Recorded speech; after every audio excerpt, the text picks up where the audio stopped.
नमस्कार दोस्तों, स्वागत है अंचल पर की बड़ी खबर के साथ एक बार फिर आपके सामने मौजूद, जहां पर चलेंगे सबसे पहले और बड़ी खबर में आपको बताएंगे दोस्तों, भारत जोड़ो यात्रा को लेकर उत्तर प्रदेश का पूरा प्लान जारी कर दिया गया है। बताएंगे आपको किस तरीके की प्लानिंग कांग्रेस पार्टी ने की है और इसी के साथ में पश्चिम बंगाल के अंदर भी यात्रा शुरू करने की तारीख की घोषणा कर दी गई है दोस्तों। इसी के साथ में आपको बताएंगे कांग्रेस पार्टी का आज 138वां संस्थापना दिवस है, जिसको लेकर जबरदस्त तैयारी चल रही है। कांग्रेस पार्टी के बड़े बड़े नेता बड़े बड़े कार्यक्रम में शामिल होने वाले दोस्तों। इसी के साथ में उत्तर प्रदेश के अंदर अखिलेश यादव मायावती को कांग्रेस पार्टी ने इन्विटेशन भेजा था, लेकिन दूसरे राज्य के दो बड़े नेताओं को अपने साथ में लेकर आएंगे राहुल गांधी। बताएंगे कौन है ये दो बड़े नेता। इसी के साथ में चलेंगे एक और बड़ी खबर की तरफ, जहां पर अखिलेश यादव की ओर से भारत जोड़ो यात्रा को लेकर भी एक टिप्पणी सामने आई है दोस्तों। इससे समझेंगे आखिर अखिलेश यादव शामिल होंगे या नहीं होंगे। और इसी के साथ में राहुल गांधी की जबरदस्त तरीके से बढ़ रही लोकप्रियता, नरेंद्र मोदी से ऊपर अखबारों में छपने लगी फोटो। बताएंगे आपको 8 साल में अचानक से ऐसा क्या बदल गया है दोस्तों कि राहुल गांधी की तस्वीरें फ्रंट पेज पर आने लगी है। और इसी के साथ में कांग्रेस पार्टी छोड़कर बीजेपी में गए ज्योतिरादित्य सिंधिया को तगड़ा झटका लगा है। उनके समर्थित मंत्री की कभी भी कुर्सी जा सकती है। बताएंगे आपको बीजेपी ने अलग थलग कर दिया दोस्तों। इसी के साथ में कर्नाटक और महाराष्ट्र की जनता को जबरदस्त तरीके से मूर्ख बनाया जा रहा है दोस्तों। बताएंगे आपको कैसे बीजेपी की एक सरकार प्रस्ताव पारित कर रही है, दूसरी सरकार उसकी आलोचना कर रही है, दोनों एक दूसरे को धमकियां दे रहे हैं दोस्तों और जनता को मूर्ख बना रहे हैं। बताएंगे क्या है पूरी अपडेट एक करके चलेंगे, सभी बड़ी खबरों की तो सारी बड़ी जानकारी अब तक पहुंचाएंगे। लेकिन उससे पहले अगर आप भी मानते हैं कि उत्तर प्रदेश के अंदर 3 तारीख से शुरू होने वाली भारत जोड़ो यात्रा में अगर अखिलेश यादव या मायावती में से कोई भी एक नेता या दोनों नेता आएंगे तो महागठबंधन 2024 के लिए निर्णायक साबित होगा। अगर आप इस बात का समर्थन करते हैं तो वीडियो को लाइक करके लाल बटन दबाकर चैनल को सब्सक्राइब करके घंटी दबाकर कमेंट बॉक्स में जय हिंद जय भारत जरूर लिखेगा दोस्तों। और इस वीडियो को अपने लोगों तक शेयर करना तो बिल्कुल भूलेगा। चलते हैं सबसे पहले और बड़ी खबर की तरफ, जहां पर उत्तर प्रदेश के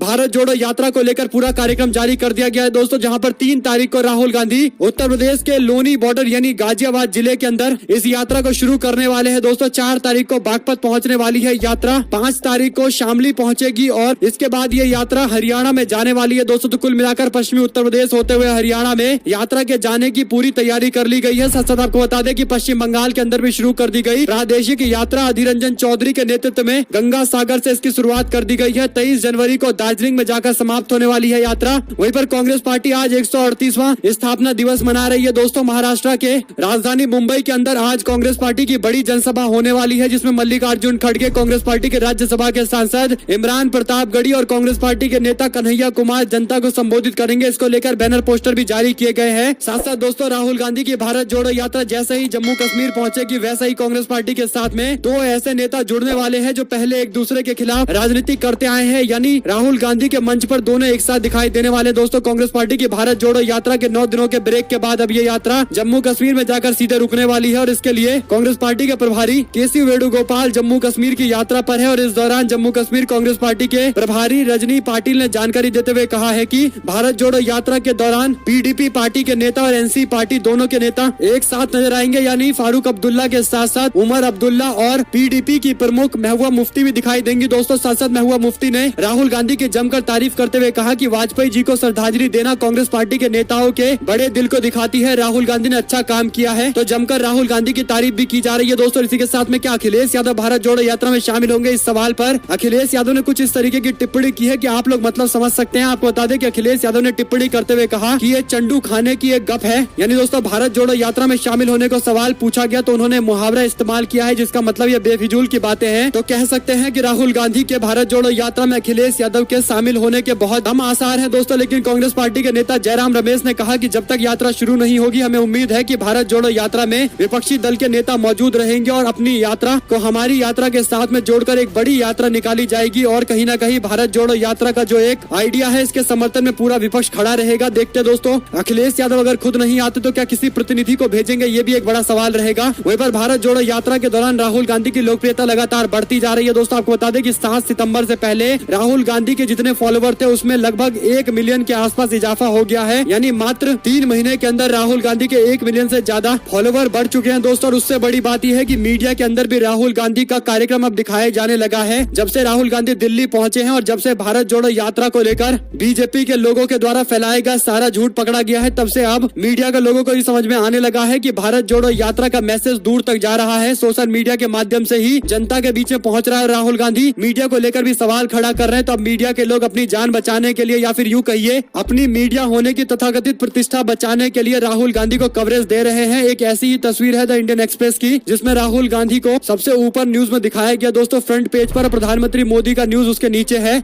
8 साल के बाद इस तरीके की चीजें देखने को मिल रही है। साथ साथ आपको बता दें कि सुप्रिया सिनेट अपने चिर परिचित अंदाज में बीजेपी नेताओं को निशाने पर लेती दिखाई दी। उन्होंने कहा कि बीजेपी के नेता कहते थे कि राहुल गांधी क्रिसमस की छुट्टी पर विदेश चले जाएंगे, लेकिन आज कड़ाके की ठंड में बीजेपी के नेता कंबल ओढ़कर भारत तोड़ने में लगे हुए हैं, जबकि राहुल गांधी महापुरुषों के समाधि स्थल पर जाकर श्रद्धांजलि अर्पित कर रहे हैं। क्या माफी वीर की सेना माफी मांगेगी, ये सवाल पूछा गया है दोस्तों। साथ साथ आपको बता दें कि मध्य प्रदेश के अंदर भारतीय जनता पार्टी को समर्थन देकर कांग्रेस पार्टी की सरकार गिराने वाले ज्योतिरादित्य सिंधिया एक के बाद एक नए दिन कोई ना कोई ऐसी न्यूज देते हैं दोस्तों, जिसमें उनका अपमान होता रहता है। कि ऐसा ही नया मामला सामने आया, जहां पर मध्य प्रदेश के अंदर ज्योतिरादित्य सिंधिया के समर्थक मंत्री गोविंद सिंह राजपूत के ससुराल से गिफ्ट में करोड़ों की जमीन लेने का मामला शिवराज सरकार के लिए मुसीबत खड़ी कर गया है। इस मामले में कांग्रेस पार्टी जहां पर राजपूत के खिलाफ जबरदस्त हमलावर है दोस्तों, वहीं पर बीजेपी अब इस पूरे मामले पर कन्नी काटते हुए मंत्री के खिलाफ कार्रवाई की तैयारी कर रही है। यानी ज्योतिरादित्य सिंधिया के कहने पर जो मंत्री कांग्रेस पार्टी की सरकार से इस्तीफा देकर भारतीय जनता पार्टी में शामिल हो गए थे और बाद में उनको मंत्री बना दिया गया, तो दोस्तों उसके बाद अब ये बड़ा कांड सामने आया है, जिसके बाद इस्तीफा तो देना ही पड़ेगा। लेकिन एक बात तय है कि भारतीय जनता पार्टी के अंदर अब ज्योतिरादित्य सिंधिया की स्थिति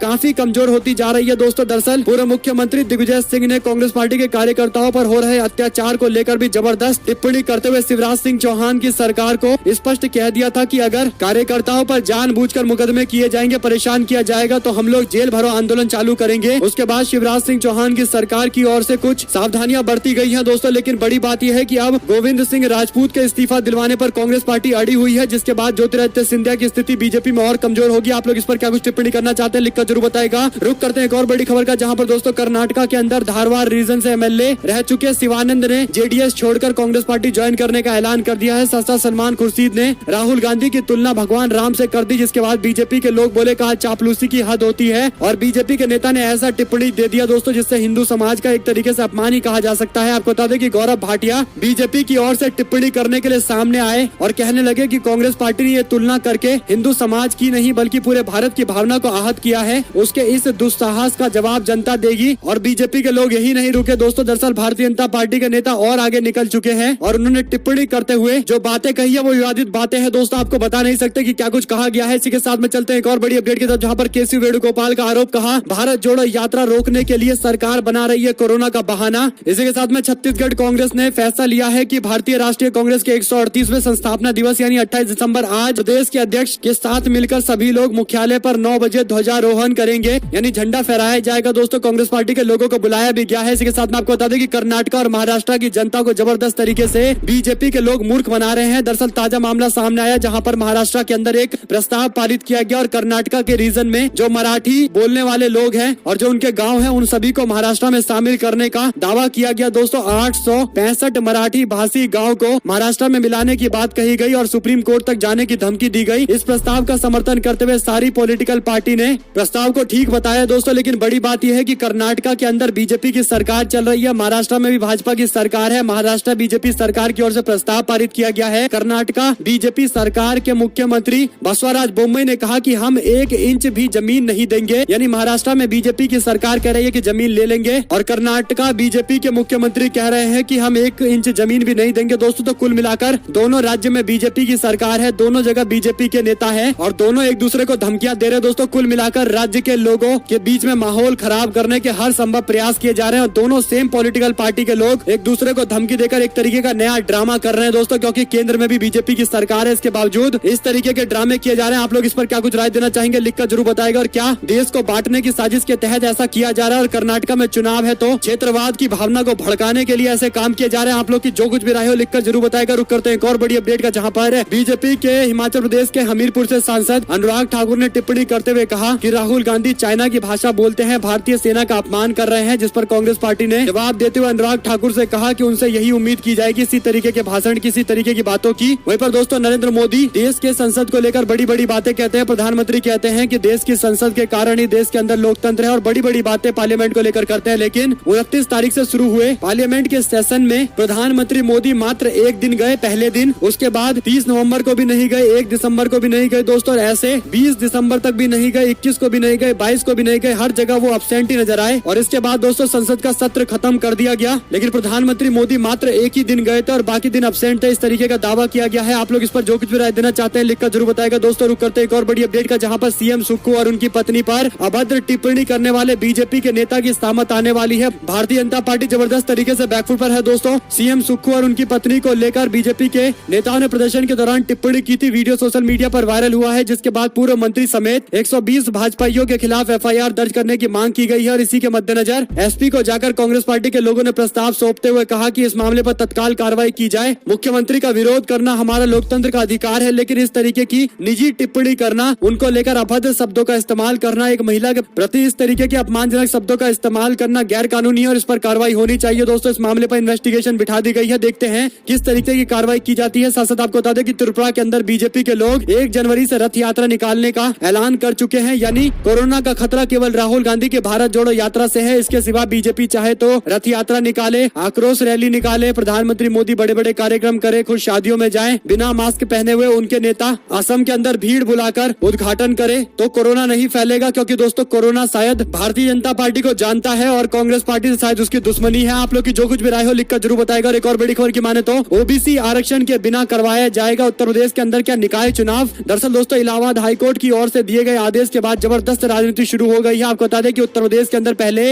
निकाय चुनाव का ऐलान किया गया, उसके बाद निकाय चुनाव के डेट पर रोक लगा दी गई और कोर्ट में यह मामला पहुंचा। अदालत ने यूपी सरकार को निर्देश दिया है कि बिना ओबीसी आरक्षण के निकाय चुनाव कराए जाए। अदालत का कहना है कि जब तक सुप्रीम कोर्ट की तरफ से निर्धारित ट्रिपल टेस्ट न हो जाए तब तक आरक्षण लागू नहीं किया जाएगा। हाईकोर्ट ने 2017 के ओबीसी रैपिड सर्वे को नकार दिया है। नगरीय निकाय चुनाव के संबंध में माननीय उच्च न्यायालय ने इलाहाबाद के आदेश का विस्तृत अध्ययन करने के लिए विधि विशेषज्ञों को परामर्श लेने के लिए भी बुलाया है। दोस्तों, केशव प्रसाद मौर्य दावा कर रहे हैं कि पिछड़े वर्गों के लोगों को आरक्षण दिलवाया जाएगा और उसके बाद ही चुनाव करवाए जाएंगे। लेकिन सवाल ये खड़ा होता है कि कोर्ट में जाकर सरकार एक मजबूत पक्ष क्यों नहीं पेश कर पा रही है, क्यों हाईकोर्ट मना कर दे रहा है आरक्षण के आधार पर चुनाव करवाने के लिए। साथ साथ आपको बता दें कि अब बीजेपी के एक और मंत्री ने दावा किया है कि इस पूरे मामले पर सुप्रीम कोर्ट जाएंगे, लेकिन आरक्षण को लागू करवाएंगे। लेकिन जब तक ये हो नहीं जाएगा दोस्तों, तब तक राजनीति जरूर जारी रहेगी। और ऐसे में समाजवादी पार्टी के नेता अखिलेश यादव ने कहा कि मैं पहले से ही कह रहा हूँ, बीजेपी के लोग ओबीसी का हक छीनने का प्रयास करते हैं और इसीलिए इनके कार्यकाल के दौरान ओबीसी आरक्षण पर इस तरीके का प्रतिबंध लगा है और आने वाले दिनों के अंदर ये दलितों का आरक्षण भी छीनने की कोशिश करेंगे।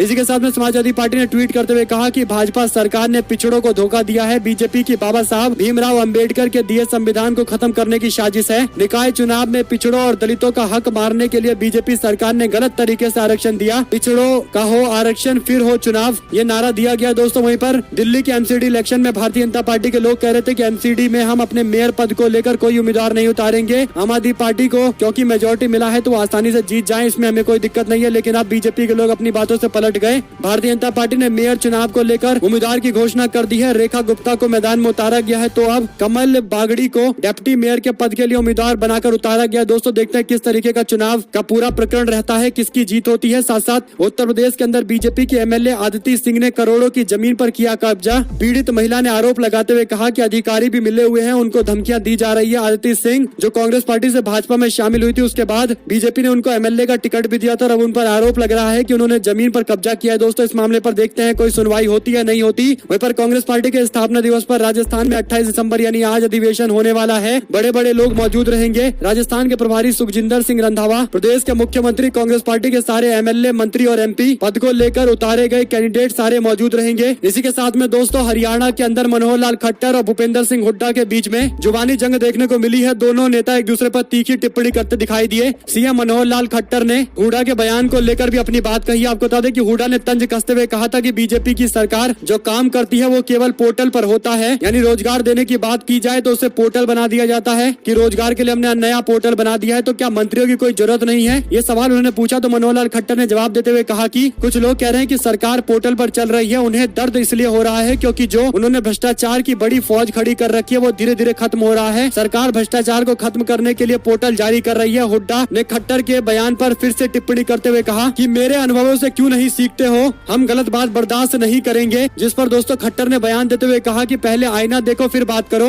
हुड्डा ने कहा कि हम हरियाणा के युवाओं के साथ में खिलवाड़ नहीं होने देंगे और जबरदस्त तरीके से तीखी बयानबाजी देखने को मिली है। दोस्तों, आपको बता दें कि हरियाणा के अंदर कांग्रेस पार्टी जबरदस्त मजबूत पार्टी है क्योंकि उनके पास अच्छा खासा नंबर है दोस्तों विधायकों का, और इसीलिए भारतीय जनता पार्टी की सरकार से जवाबदेही तय करवाते हैं। साथ साथ आपको बता दें कि ज्योतिरादित्य सिंधिया के गढ़ में कांग्रेस पार्टी की नजर है। 2023 के चुनाव को लेकर नया प्लान तैयार किया गया है। दोस्तों, दरअसल कांग्रेस पार्टी के अंदर मंथन का दौर जारी है। जल्दी प्रदेश के संगठन में कई बड़े बदलाव किए जाएंगे। सबसे बड़ा फेरबदल ग्वालियर चंबल संभाग में देखने को मिलेगा, जहां पर पार्टी इस बार मजबूत प्रदर्शन करने के लिए पूरा जोर लगाने वाली है। बताया जा रहा है कि इसको लेकर दिल्ली में हाई लेवल मीटिंग चल रही है। कांग्रेस पार्टी के राष्ट्रीय अध्यक्ष मल्लिकार्जुन खड़गे, कांग्रेस पार्टी की पूर्व अध्यक्ष सोनिया गांधी, राहुल गांधी के साथ में मध्य प्रदेश कांग्रेस के चीफ कमलनाथ, नेता प्रतिपक्ष डॉक्टर गोविंद सिंह और दिग्विजय सिंह साथ में बैठकर बातचीत कर रहे हैं दोस्तों, और पूरी तरीके से रणनीति तैयार की जा रही है। देखते हैं किस रणनीति के तहत ये सामने आते हैं। और एक और बड़ी खबर ये है कि ओम प्रकाश राजभर को लेकर समाजवादी पार्टी के दफ्तर के बाहर बैनर पोस्टर लगाया गया, जिसमें लिखा गया है कि ओम प्रकाश राजभर जी का समाजवादी पार्टी के कार्यालय में आना पूरी तरीके से प्रतिबंधित है। समाजवादी पार्टी के नेता की ओर से ये बैनर लगाया गया दोस्तों। वहीं पर कांग्रेस पार्टी ने आयकर विभाग में जाकर मध्य प्रदेश के मंत्री गोविंद सिंह राजपूत के खिलाफ शिकायत की है। जमीन घोटाले का आरोप लगाया गया है। वहीं पर महिला कांग्रेस के उपाध्यक्ष नूर खान को नजरबंद किया गया, जो सीएम को ज्ञापन सौंपने वाली थी। सीएम शिवराज सिंह चौहान को सिंहस्थ भूमि में घर खाली कराने के लिए गरीबों को अल्टीमेटम देने के मामले में ज्ञापन देने जा रही कांग्रेस पार्टी के नेत्री को नजरबंद कर दिया गया दोस्तों। एक और बड़ी खबर यह है कि साहिबजादों के शहादत दिवस को वीर बाल दिवस के रूप में मनाए जाने पर सिख संगठन की ओर से विरोध किया गया है। आपको बता दें कि प्रधानमंत्री मोदी ने बहुत दिन पहले ही ये कहा था कि वीर बाल दिवस के रूप में मनाया जाएगा। इसके बाद प्रधानमंत्री मोदी ने इस कार्यक्रम के दौरान यानी 26 तारीख को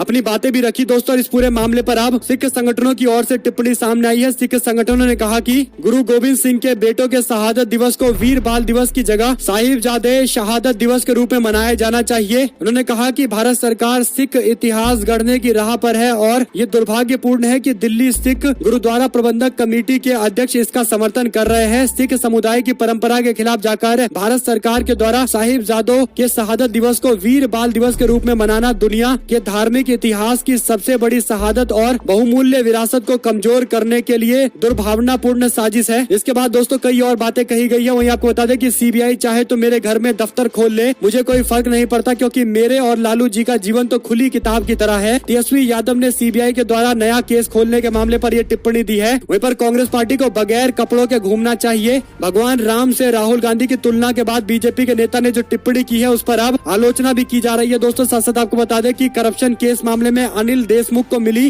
बेल पर बॉम्बे हाईकोर्ट का स्टे देने से इंकार, रिहा होंगे महाराष्ट्र के पूर्व गृह मंत्री, यानी उनके लिए अच्छी खबर सामने आई है। साथ साथ दोस्तों कश्मीर में हो रही हत्याओं को धर्म के आधार पर नहीं देखना चाहिए, एलजी मनोज सिन्हा ने ये बयान दिया है। यानी भाजपा के लोग 1989 में हुए कश्मीरी पंडितों के नरसंहार में पूरी तरीके से धर्म देखते हैं दोस्तों, लेकिन जब अब टारगेट किलिंग की जा रही है, कश्मीर के अंदर हिंदू समुदाय के लोगों को टारगेट करके बार बार मारा जा रहा है, तो गवर्नर साहब कह रहे हैं कि उनका धर्म नहीं देखना चाहिए। आप लोग इस पर जो कुछ भी राय हो लिखकर जरूर बताएगा दोस्तों। साथ साथ छत्तीसगढ़ के अंदर राज्यपाल पर आरक्षण विधेयक को रोकने का आरोप लगाते हुए सीएम ने उन्हें अहंकारी बताया है। यानी कांग्रेस पार्टी की छत्तीसगढ़ सरकार ने एक कानून बनाया जिसके तहत लगभग 76% आरक्षण दिया गया दोस्तों। ओबीसी आरक्षण को बढ़ाया गया है, लेकिन इस प्रस्ताव को मंजूरी अभी तक गवर्नर ने नहीं दिया है, जो कहीं न कहीं एक बड़ा मुद्दा बन चुका है दोस्तों। राज्य के अंदर कांग्रेस पार्टी एक बड़ी रैली का आयोजन करने वाली है, जहां पर जनता के बीच में जाएगी और कहेगी कि राज्यपाल आरक्षण के प्रस्ताव को मंजूरी नहीं दे रहे हैं। विधानसभा में तो प्रस्ताव पारित कर दिया गया है।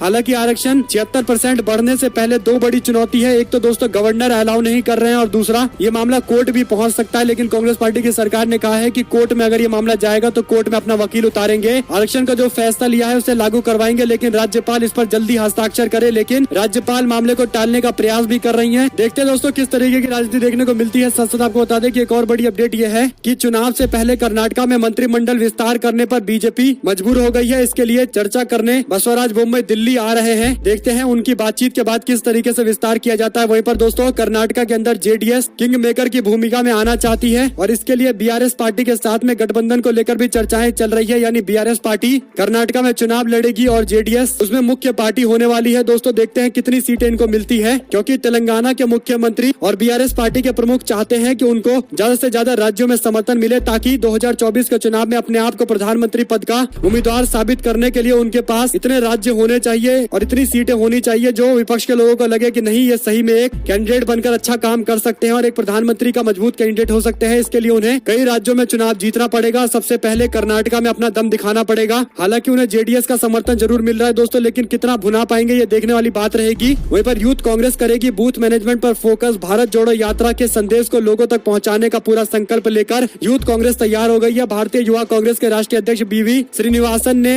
कहा कि विचार विमर्श के बाद अब भारतीय युवा कांग्रेस ने भारत जोड़ो यात्रा के मुद्दे पर जन जन में जाकर लोगों के बीच में राहुल गांधी के मैसेज और भारत जोड़ो यात्रा के मैसेज को पहुंचाने का फैसला लिया है। और इसके लिए एक नई मुहिम चलाई जाएगी दोस्तों। इससे पहले राजस्थान के अंदर भी राहुल गांधी की भारत जोड़ो यात्रा का वीडियो दिखाने की बातें चल रही थी, तो कांग्रेस पार्टी हर संभव प्रयास कर रही है। देखते हैं ये प्रयास कितना आगे बढ़ पाता है। दोस्तों हमारे साथ लगातार जुड़े हैं, दोस्तों का बहुत बहुत धन्यवाद। देख रहे थे आपका अपना चैनल जय हिंद जय भारत वंदे मातरम। बहुत बहुत धन्यवाद।